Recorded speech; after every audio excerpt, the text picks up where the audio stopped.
1 minute, okay? Audio settings may, I will do it in such a way that we will be able to do together. Okay. Om Shri Gurubhyo Namaha. Now we share the prayers. Okay.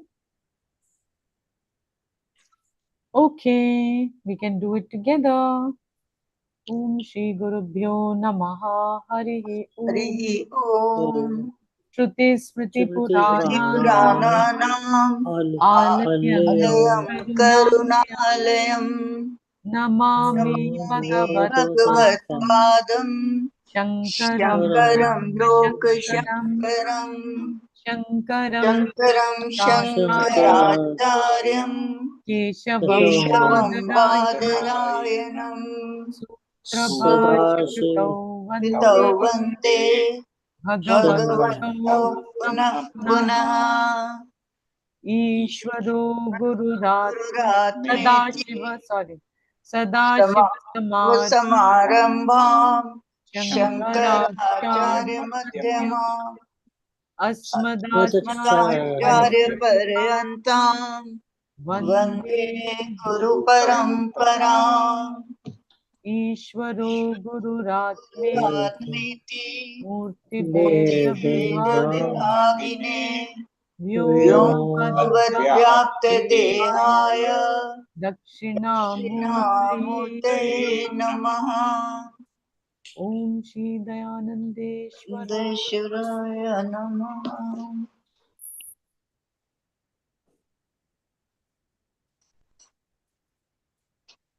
Okay, we can go here, and then I will say one full line, and then you can say after that. Yeah. Shri Harim Paramanandam Upadeshtaramishwaram Shri Harim Paramanandam Upadeshataramishwaram Vyapakam Sarvalokanam Karanam Tam Namamyaham.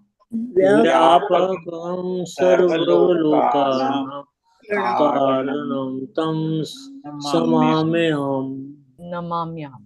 Aparokshanubhutirvai prochate moksha siddhaye. Aparokshanubhutirvai Prochate Moksha Siddhaye. I'll make it bigger still. Okay. Sadbiresha prayatnena vikshaniya muhurmuhu. Sadviresha Prayatnena Vikshaniya Muhurmuhu. Badya. Swavarna shramadharmena tapasa haritoshanat. Swavarnashram Dharmena Tapasa Haritoshanat. Sadhanam prabhavet pumsam vairagyadi chatuštayam. Sadhanam Prabhavet Pumsam Vairagyati Chatushtayam. Badya. I'm going to verse number 6 now. Sadaiva vasana tyagaha shamoyam iti shabditaha. Sadaiva Vasana Tyaga Shamo Yamiti Shabditata. Nigraho bahya vrittinam dama ityabhidhiyate. Nigraho Paya Vrittinam Dama Etya Vidiyate. Vishayebhya paravritti paramo paratirhisa. Vishayabhya Paravritti Paramo Paratirahisa. Sahanam sarva dukkhanam titiksha sa shubhamata. Sahanam Sarva Dukkanam Titiksha Sa Shubhamata. Nigamacharya vakyeshu bhakti shraddheti vishruta. Nigamacharya Vakeshu Bhakti Shadveti Vishruta. Chitte kagryam tu sanlakshe samadhanam miti smritam. Chitte Kagrayam Tu Sallakshe Samadhanamiti Samritam. Hey, not samritam, smritam. Smritam. Yeah. I am always there. No, that whole North India will do this. See? We'll say Samritam. Eh? Sam. Okay, so let me see if I'm able to remember anything. Okay. Mm, so we will go straight to the Samadhanam one, which is page 110, where Swamiji says Samadhana is single pointedness of the mind. Yeah, chitta ekagriyam, single pointedness of the mind. Then Swamiji points out this very famous statement in Brihadaranyaka Upanishad, where Yajnavalkya is talking to his wife Maitreyi and tells her, "Hey Maitreyi, my dear one, Atma va are drashtavyaha." Hey Maitreyi, dear one, Atma should be seen, meaning it should be known. Yeah, it should be heard. Shrotavyaha, mantavyaha, nididhyasanam. It should be heard. It should be dwelt upon. It should be so that all your doubts are removed, and it should be then contemplated upon. So that you can make the words whatever you understood as your own. Iti. So here Swamiji said a beautiful statement. It simply means knowing yourself as you are. So we can say, what do you mean? I don't know myself as I am. So according to Shastra Drishti, no, you don't know yourself as you are. Because you know yourself only in association with the body and mind. But we don't know ourselves as we are, because this is an association, no? We are associating with something and then we know ourselves. This is the body mind. We got associated with it, and then we know ourselves as associated with the body mind. So Shastra is saying, let's leave the body mind out of it. Then do you know yourself, who you are? Then all of us will say, no, I don't know myself. I only know myself in association with body and mind. So Swamiji says here it means, okay, Aparokshanubhuti means knowing yourself as you are, not in association with body mind. You know yourself as you are. Iti. So when you know yourself as you are, what do you know? You know yourself as Purna, that I am Purna. Nothing is to be added to me, nothing is to be subtracted from me. I am just Purna, iti, complete as you are. And if you are Purna, then obviously you are fulfilled, iti. That is what Swamiji is saying. Then Swamiji came to pursuit of knowledge is a process, okay? And then he explains Shravana, Manana, and Nididhyasana, which we know. Shravana is listening to the words of Shastra as handled by a competent teacher. Okay. And it is the process while doing Shravana itself, many of our conclusions are dropped. Still, there could be some doubts. So, therefore, we have Manana so that we address all our doubts. And removing all our doubts, we understand perfectly what the Shastra is telling us. The intention of the Shastra is very well understood. Once the intention of Shastra is understood, the meaning of what Shastra is saying is understood, saying Tat Tvam Asi, you are that. The meaning of Tvam is understood, you, meaning I. The meaning of that, meaning Ishvara, is understood. Okay? Then, if when you understand it, then Nididhyasanam, may you contemplate upon it so that, because mind has got a whole program there, no? So we want to rewrite that programming. So you do Nididhyasanam and you contemplate upon it and make it your own. Removing the doubts is done through mananam, but here it is making it your own. Hmm? Then Swamiji takes a different little bit meaning that single pointedness is not the same as absorption, because if you get absorbed, then your mind will be somewhere else. But we need a mind who is alert. Okay. It's very interesting in the Vedanta classes when the yoga people come, no? Many yoga students come for Vedanta classes. Then they will sit like that. So, And occasionally they will turn their body because body should move. You can't sit still. With their eyes closed they will move their body. ऐसे सब करेंगे और फिर आंख बंद करके बैठेंगे. So Puja Swamiji used to get really ragged by that. Some people say that we can understand better if we close our eyes. If we keep our eyes open, we can't understand so well. That's why we close our eyes. But Puja Swamiji says if they try to get absorbed, then they're not listening, to the Shastra, I think. Now, a very interesting meaning is taken out here of Samadhanam. Tad eka jignasa.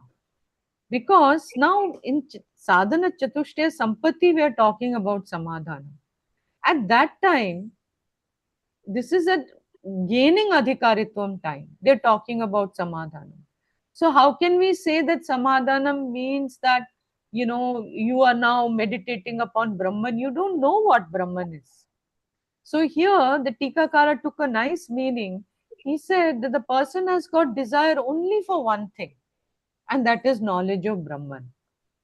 So, yeah, it is only the desire for knowledge of Brahman. So he is single pointed in that desire of his, and there's no other desire. Okay. Then, okay. Deliberating upon, here chitta ekagrata means deliberating upon Brahman, inquiring into Brahman, deliberating, meditating upon Brahman. Yeah, okay. Now we'll come to this: know Brahman first, then identify with Brahman. First know what is Brahman. That means you know that Brahman. When we say know what is Brahman, I'll come back to our last discussion last time. Know what is Brahman means know very clearly that Brahman means myself. Whether I've assimilated it or not doesn't matter. But first is knowing that there is no becoming Brahman. There is only discovering myself to be Brahman because I am already Brahman. Really, there's nothing to do. Absolutely nothing to do except shed the ignorance. Yeah. So that point should be very, very clear. There is no becoming when I become Brahman, when I become, no. Already I am Brahman. I need to discover that truth. Yeah. So here Swamiji says, know Brahman first, then identify with Brahman. The first step is to know Brahman. And the second step is to create an identification with Brahman. I will know Brahman when my mind is alert and in a proper frame. If I am not attentive, it is possible that my mind may fall back into its old rut of identifying with the body, mind, and senses. It's page 114. okay. Yeah, we are coming to the fresh point where we are starting. So, know Brahman first, then identify with Brahman. That is the first paragraph. So, Swamiji points out that the identification with the body has been happening from time beginningless. The primary vasana or tendency is to take this body mind complex to be the self. All other vasanas are born out of this. Ultimately, we need to free our mind from even this basic vasana of taking the body, mind, and senses as myself. Here, uncle, what you had thought last time comes in very handy: a silent mind. When your mind is silent, you see what happens with the human being. Our mind is almost never silent. Always some chit chat chattering is going on at the back. कुछ ना कुछ चलती रहती है. Supposing we enjoy a mind, even few moments of silence. कि आपने कुछ सुंदर देखा, कि सुंदर कुछ padha, okay, for whatever reason, your mind becomes quiet, right? Then what happens in that quiet mind? You get a small window in which to recognize that perhaps it is true that I am not thought. Perhaps there is a truth there that I am a conscious being, self evident and self revealing. Now my mind is quiet, there is no thought there. And this is my truth. Thought will come because of some habitual thinking which is there, and thought will go. But I am there always. As the conscious being, I am always present, and in my presence, this thought comes and thought goes. So the silent mind can give us this opportunity, this window in which we can use that window of silence to recognize that, oh, this is what Shastra is saying I am. My mind is quiet right now, but I am very much here. And I am evident to myself. I am revealing to myself. I am very much here. I don't necessarily need my mind. I shine even before the mind shines. I shine and then the mind shines. Maybe these kind of thoughts will start coming in because we have got exposure to Shastra. So you can use this quiet mind, For example, when we do japa, at least I get, periods of quietness when I do japa. Or even if I do meditation where I'm just watching my sensations in my body, there also my mind becomes very quiet after a while. So that very quiet mind gives me a window to see. It's not true that I am thought. I am there always. And in spite of thought, I am there. So I am present. In my presence, thought is being revealed. It's being illumined. These kind of thoughts we can use to strengthen our understanding of what Shastra is saying. Okay? That this is who I am. Even any moment of quietness, you may be able to use it in this way. That's why all these meditations where we are there just as a sakshi,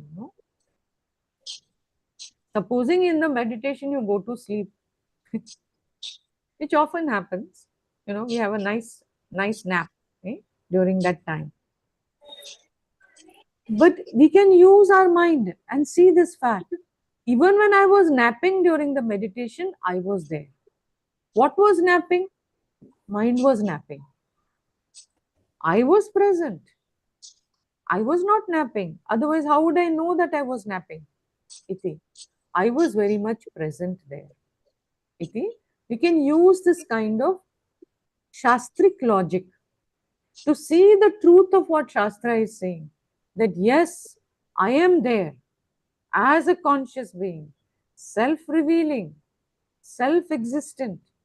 I am there first, then everything else is there. Iti. So here Swamiji says the first step is to know Brahman. And the second step is to create an identification with Brahman. I will know Brahman when my mind is alert and in the proper frame. But if I am not attentive, it is possible that my mind may fall back into its old rut of identifying with the body, mind, and senses. So, what I do with my quiet moments is I use that to understand, hey, this body is an instrument, this mind is an instrument, senses are an instrument. When I'm associating with them, I am independent, but I am associating with them, then I can say I'm a human being. If I'm not associating with them, I am Satchidananda. Even when I am associating with them, I am Satchidananda, because these are instruments. They are my instruments. I don't say I am my specs, no. My specs is an instrument with which I can see better. So I don't say I am my specs. In the same way, I don't say I am my body. I recognize this is an instrument given by Bhagwan, a beautiful instrument. It's a gift given by Bhagwan, because of which I can see and hear and talk and whatever. Yeah, and relate. Iti. Then Swamiji points out that the identification with the body has been happening from time beginningless. कब से? अनादि time से हो रहा है. So the primary vasana or tendency is to take the body mind complex to be the self. All other vasanas are born of this naturally. एक बार हमने body को अपने आप माना, उसके बाद सब कुछ आएगा, right? Then you will say me and mine, and then everything else will start. So Swamiji makes this strict statement. Ultimately, we have to free our mind from even this basic vasana of taking the body, mind, and senses as myself. So you can do an in-between step. Instead of saying body, mind, senses are myself, what can you say?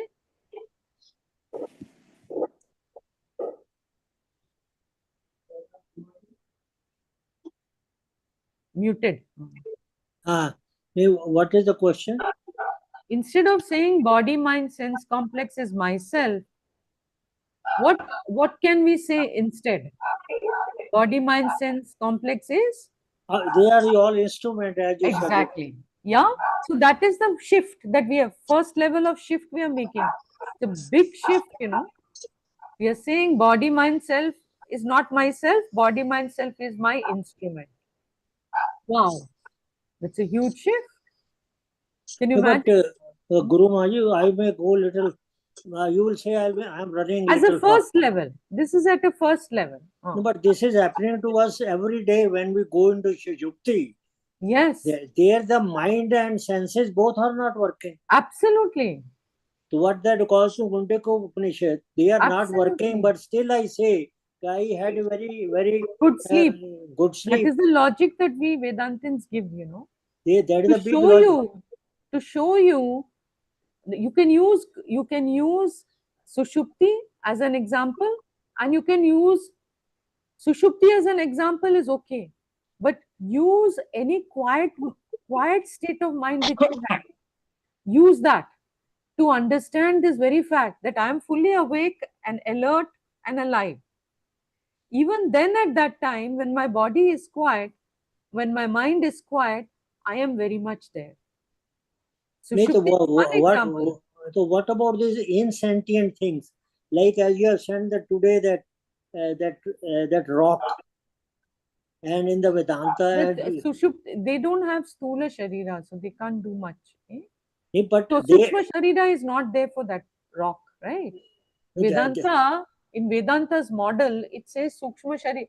Sukshma Sharira is consciousness itself. It is nothing but condensed consciousness, if you want to call it. It is consciousness, but without a Sukshma Sharira, without a intellect in that Sukshma Sharira. Without that, therefore, the rock cannot say anything. The rock is nothing but Satchidananda only, because if you look at the rock is isness. Isness to mana, rock is. yes, so that means asti, it is existence It only. is asti. No, that asti is also asmi. That asti is also consciousness only. No, that is conscious. There is no asti without being consciousness. So it means that asti, bhati priyam is also there. It means everything is there, but Sukshma Sharira is not there. no, that I know that. Because Sukshma Sharira is not there, it is as good as being a stone only. So Swamiji says here, to become free of identification with the body mind, he says create identification with Brahman. Before that, I will say that may become too difficult. So before that, let us at least have this very clear in our head that this body, mind, sense complex is my instrument. Okay, I got associated with it for whatever reason, but it is my instrument. And then we go about this business of creating identification with Brahman. And I can do that when I know Brahman as myself. Knowing Brahman as myself, third paragraph, takes place in shravana and manana. Therefore, I require samadhanam, a total commitment to know Brahman. Once knowledge takes place, concentration is upon Brahman as myself in order to create the identification with Brahman and become free from the identification with the body and mind as myself. Okay, free from the identification with the body and mind as myself. This means that citta ekagrata is required in both places. When I am in the process of knowing Brahman, ekagrata is single pointed focus upon knowing Brahman, like right now we are having. And when Brahman is known, the focus is on identifying with Brahman. So the metaphor of the bow. The use of the word lakshya here, because tal lakshya it was written no in this verse. If you look at this verse on page number 115. no. This the Previous verse one. itself. Uh-huh. That is page 102. Chitte kagriyam tu sanlakshye. The word lakshya was used. Yes. Chitta kagriyam tu tanlakshye. Okay. Sanlakshye becomes sat lakshye. To lakshana. Okay. So the lakshya here is in reference to Upanishad, which gives the metaphor of an arrow placed on the bow and describes Brahman as the lakshya, the target. Lakshya means a goal, a target, iti. And if we look at footnote number 73, so the verse is given, okay, from Mundaka. Pranavo dhanus sharo hyatma brahma tallakshya uchyate apramayetena vedavyam sharavat tanmayo bhavet. So there it is said, Pranavo dhanu sharo hyatma. Omkar is the bow. And what is Atma? He Atma. Atma is indeed the sharaha, the arrow. Omkara is the bow and Atma is the arrow. Okay. And what is, if you have put a arrow on a bow, there must be a target, no, where you want to send it. So the target is Brahman. Okay. So you want to send this Atma sitting on the bow of Omkara to the target of Brahman. Okay. It must be known with attentiveness. Apramattena. Okay. Without pramada. Apramattena. You must know it with attention. Vedavyam. Okay. One should become one with that Brahman like an arrow becomes one with its target. Imagine that you have a, you know, क्या बोलते हैं ना, वो target होती है round round round करके, center में you have to send that arrow, and when the arrow goes and hits the center, that arrow has become one with the target. In the same way, Shastra is asking us to become one with Brahman, just like an arrow becomes one with its target. And what is the aid that we will use? The repetition of Omkara with meaning. Okay, we know what Omkara means, and then the Atma, the self, will be saying Om, Om, Om, and let that Atma become one with Brahman. So between two Oms, when you say Om, Om, so between the two Oms, what is there? There is a silence, Silence. right? So that silence you can look upon as Brahman, because Brahman has got no sound in it. Brahman has got no guna in it. It is completely silent. And then what happens? The Atma becomes the person who is repeating this Om, Om, Om. The mind becomes quieter and quieter and quieter, and the mind becomes completely silent. And when that mind becomes silent, that silence in the mind can be used to recognize that all that is here now, yeah, is this consciousness alone is here. There's nothing, and this consciousness is Brahman. There's nothing else here. Consciousness is here. This consciousness is Brahman. Iti. That's kind of an experiential understanding of Brahman. Okay? So Shastra is saying that use that. When somebody is shooting an arrow, there must be a target. Swamiji says, here Brahman is the target that you have to pierce. The Upanishad mantra is like the bow, the mind is like an arrow, and the deliberation of the mantra of the Upanishad results in the knowledge of oneness with Brahman. That is how you shoot the arrow and become one. So you need the kind of concentration an archer needs to hit the target. The arrow of the mind is released at the target of Brahman to become one with it. Meaning mind resolves in knowing, okay? In knowing oneself as Brahman, the mind gets fully resolved. And I'll go one step further. This knowing of the mind getting resolved, mind getting resolved is knowing the mind to be mithya. Not really that the mind becomes silent or something. If the mind becomes silent, it's going to become noisy again. But the real silence of the mind is recognizing that the mind is mithya. Mind is not really an entity, which you have to contend with, because it is mithya, it is enlivened and illumined in your presence. You are the consciousness in whose presence this mind is illumined. Iti. So the consciousness that you are is Brahman. That is what Shastra wants to teach us all the time. And when we say Brahman, what do we mean? The consciousness that we are has no boundary. Body has got boundary. Knowing myself as the body, if I say I am body, that's a thought. That also has a boundary.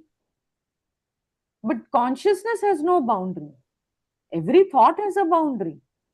But consciousness में कोई no spatial boundary, no time-wise boundary, no object-wise boundary. It is boundless, no limit at all. So I always tell you all, if you you think about who am I, and the feeling will come, I am this body. Yeah, it's just a sense. I'm the body. Now you ask yourself, use your logic and say, yeah, I am this body. That is the sense I'm getting. I am body. Okay. Does body have a boundary? Yeah, Yes. body has got a boundary. So the minute I say I am bound, I am body, I'm not anything else, right? Because I am within the boundary of this body. Now ask yourself, this boundary of the body which I am, is it something which I know or not? Yes, I know. It's an object, right? It is an object of my knowledge. It is something which is there as an object in the presence of me, consciousness. Okay? The consciousness that I am is self-revealing. It is about this consciousness that I am, which is self-revealing, that Shastra is pointing out that it is limitless. This consciousness that you are is limitless. Nobody is saying body is limitless, or body is perfect, or body is Purna, or mind is perfect, or mind is Purna. That's not the teaching. The teaching is you. The consciousness in whose presence this body is illumined, because it's illumined to you. You are the one who knows this body. So it's you.